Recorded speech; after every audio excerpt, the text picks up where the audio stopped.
Good morning everyone, Tia Kutzer from Bible in 1 Year, and today we look at Deuteronomy chapter 10.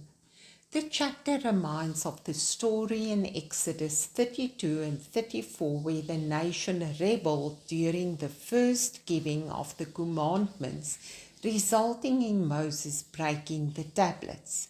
And then in Exodus 34 and here in Deuteronomy 10, the first 5 verses, we find the covenant being renewed and new tablets being given to Moses with the law written on it. Same as the first time, Moses also remained on the mountain 40 days and 40 nights. Returning from the mountain, Moses took the tablets and placed it in the ark he made.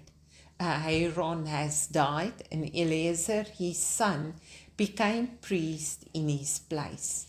The Lord then instructed Moses to lead the people into the promised land.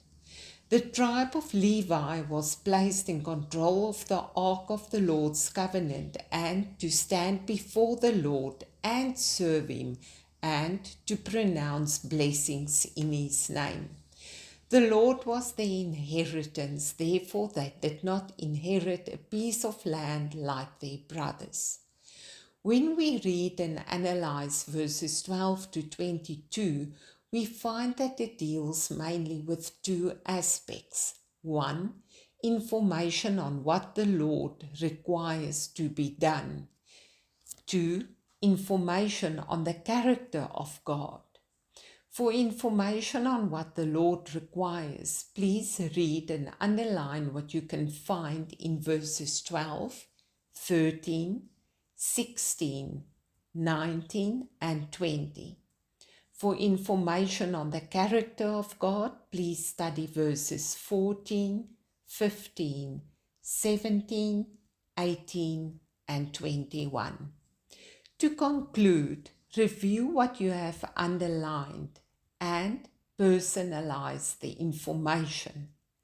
As God desired a personal relationship back then with the nation of Israel, He also longs today for a personal relationship with each of us. Are you willing to do what God requires? What stands between you and obedience? Confess it to God and ask His Holy Spirit to help you live the life that God wants you to live. Also focus on the info you have underlined on the character of God. Bow your head in prayer and praise and thank God for who He is according to what you have underlined in the chapter. Amen. May you have a wonderful and blessed day.